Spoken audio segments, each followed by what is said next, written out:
معزز سامعین گرامی قدر، ہم ایک نام نہاد ایسے اسلامی معاشرے میں جی رہے ہیں کہ جو نام کا تو اسلامی ہے اور ایسی ریاست میں جی رہے ہیں جو بے شک ریاست تو اسلامی ہے، لیکن ہمارے اپنے اعمال، ہماری اپنی کرتوتیں اسلام سے مطابقت نہیں رکھتی۔ اس کی کیا وجہ ہے؟ ایک اسلامی ریاست کے اندر، ایک اسلامی معاشرے کے اندر کیا آج ہمیں یہ تبلیغ کرنے کی ضرورت ہونی چاہیے تھی کہ 14 فروری آ رہا ہے، فحاشی اور عریانی اور بدماشی کا عالمی دن آ رہا ہے، اس حوالے سے لوگوں کو اگر اس معاشرے میں بھی سمجھانے کی ضرورت ہے تو پھر یہ نام کا ہی اسلامی ہے۔ کہاں پہ ہیں وہ لبرل مافیاز کی آنٹیاں اور محبتی مافیا کلچر جو کہتا ہے کہ سیمنٹ کی بوری مسجد میں دینے سے بہتر ہے آٹے کی بوری ہمسائے کو دے دو؟ کہاں پہ ہیں وہ جو نعرے لگاتے ہیں قربانی کا، بکرا ذبح کرنے کی بجائے غریب کی بیٹی کا جہیز تیار کر لو؟ وہ جو نعرے، دعوے، یہ جو بوریاں اور یہ جو جہیز کے نعرے ہیں، یہ صرف قربانی اور حج کے ایام میں ان کو یاد آتے ہیں۔ یہ جو ویلنٹائن ڈے 14 فروری کو آ رہا ہے، پوری دنیا میں اربوں ڈالر صرف کارڈز، کیک، پھول اور بدماشی، عیاشی، فحاشی کے لیے خرچ کرنے ہیں۔ وہ غریبوں کی جیب میں نہیں جا سکتے، اس سے غریب کی بیٹی کی شادی نہیں ہو سکتی، اس سے جہیز تیار نہیں ہو سکتا۔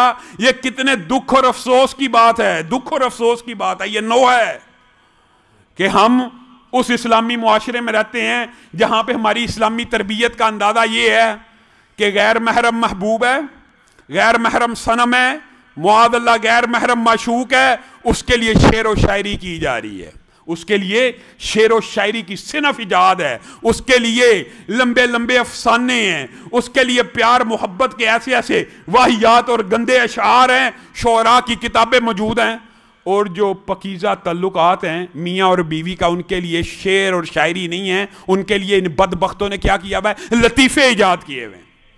یہ ہماری اسلامی معاشرہ، یہ ہماری اقدار ہیں کہ غیر محرم صنم کے لیے شعر و شاعری کی صنف ہے، اور حلال پکیزہ پوتر محترم احترام والے رشتوں کے لیے آپس میں لطیفے ہیں۔ یہ ہمارے معاشرے کا المی ہے۔ میرے بھائیوں، یہ کہاں سے کلچر آیا؟ یہ ویلنٹائن، اس کی اگر آپ تاریخ اٹھا کر دیکھیں تو مذاہب کے اندر عیسائی بھی مذہبی طور پہ اس کو ناپسند کرتے ہیں۔ مذہب کیسے ہو سکتا ہے؟ کون سا مذہب ہے جو فحاشی اور عریانی کو، بغیرتی کو پسند کرتا ہو، بدماشی کو؟ کون سا مذہب پروموٹ کرتا ہے؟ کوئی نہیں کرتا۔ یہ خود ساختہ باتیں ہیں، یہ من گڑت فلسفے ہیں۔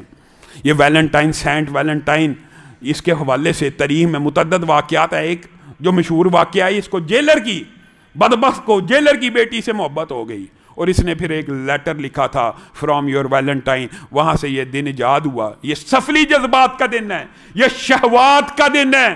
کون اس سے بڑا بدبخت ہوگا جو اس دن پھول خریدے گا، پھول بیچے گا، پھول تحفوں میں دے گا؟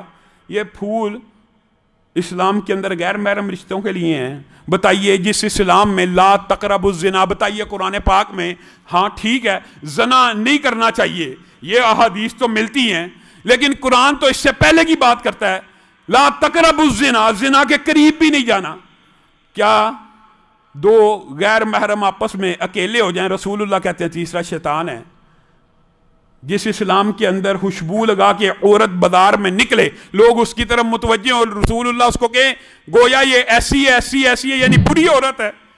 بتائیے، اس اسلام کے اندر غیر محرم رشتہ آپس میں ایک دوسرے کو محبت کے تحفے تحائف بھیجے، آپ کے سامنے وہ حدیثیں نہیں آتی، اور قرآن کی آیت ہے، وہ اس سے بڑا بدبخت ظالم کون ہے جو معاشرے میں فحاشی اور عریانی کو فروغ دینا چاہتا ہو؟ اور آپ کو پتہ ہے یہ حدیث بھی صحیح ہے کہ قرآن کی آیت بھی ہے کہ ایسے نرم آواز میں، غیر محرم سے نرم آواز میں بھی بات نہیں ہونی چاہیے، ایسی آواز ایسی لوچدار نہیں ہونی چاہیے کہ اس کے دل میں مرض پیدا ہو، وہ آپ کی طرف متوجہ ہو۔ آپ کی غیر موجودگی میں کوئی خدمت گزار غیر محرم رشتے کو بڑھ بڑھ کے پوچھے، یہ اسلام میں اس کی اجازت نہیں ہے۔ رسول اللہ صلی اللہ علیہ وسلم نے کہہ دیا تھا کہ کل قیامت کے دن ایسا بندہ جو تیرے رشتوں کے اوپر اس انداز میں فیور کر رہا ہو کہ رشتوں کے دل میں، چاہے اس کے دل میں خیال ہو یا نہ ہو، رشتوں کے دل میں کیا مطلب؟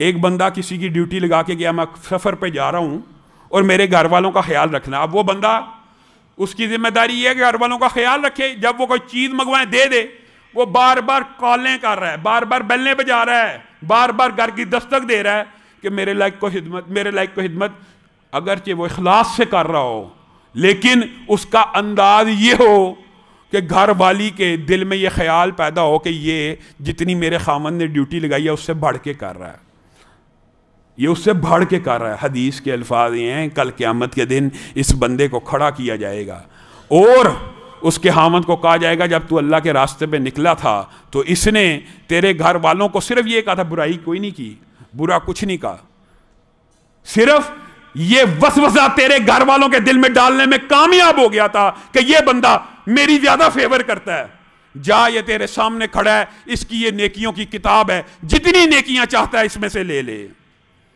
کوئی بندہ چھوڑے گا کسی کی نیکی اس دن؟ میرے بھائیو، یہ اسلام کے اصول ہیں۔ غیر محرموں سے اس طرح ہنس ہنس کے باتیں کرنا عام جائز نہیں ہے، تو محبت کا اظہار اور دکھ ہوتا ہے، افسوس ہوتا ہے۔ والدین کو بھی، بہن بھائیوں کو بھی اللہ کی قسم سوچنا چاہیے، آپ کا اپنے گھر والوں کے ساتھ بھی محبت اور مودت اور الفت کا رشتہ ہونا چاہیے، تاکہ کوئی بدبخت راہ چلتے آپ کی بہن بیٹی کو کوئی محبت کے الفاظ بول دے تو وہ اس کی طرف اٹریکٹ نہ ہو کہ ہمارے باپ نے تو کبھی ہمیں یہ بھی نہیں کہا میں تم سے محبت کرتا ہوں، ہمارے باپ نے تو کبھی مجھے اپنے سینے سے نہیں لگایا، میرے سر پہ شفقت سے ہاتھ نہیں پھیرا۔ اگر آپ اسلامی معاشرہ چاہتے ہیں تو اپنے آپ کو پورے کا پورا رسول اللہ کی سیرت میں ڈھالیں کہ رسول اللہ کی بیٹی فاطمہ آ رہی ہے، رسول اللہ آگے بڑھ کر ان کا استقبال کر رہے ہیں، ان کے ماتھے کو چوم رہے ہیں۔ یہ وہ بچیاں اور بیٹیاں اور بہنیں ہوتی ہیں، بھائی جن سے محبت کرتے ہیں اور والد جن سے محبت کرتے ہیں، ان کے بہکنے کے امکانات کم ہوتے ہیں۔ اللہ کرے کہ ہمارے معاشرے میں حیا کا کلچر عام ہو، حیا کے دن عام ہو، یہ بے حیائی، فحاشی، عریانی، بدماشی کے دن نیست و نبود ہو جائیں، اور ان سے بڑا بدبخت کوئی نہیں۔ آج سے ارادہ کر کے جائیں، اس کلچر کے خلاف انشاءاللہ آواز بھی اٹھانی ہے، اور اس کلچر کو اپنے اسلامی معاشرے سے ایسے کاٹ پھینکنا ہے کہ پتہ لگے یہ اسلام کی ریاست ہے، یہ دین کی ریاست ہے۔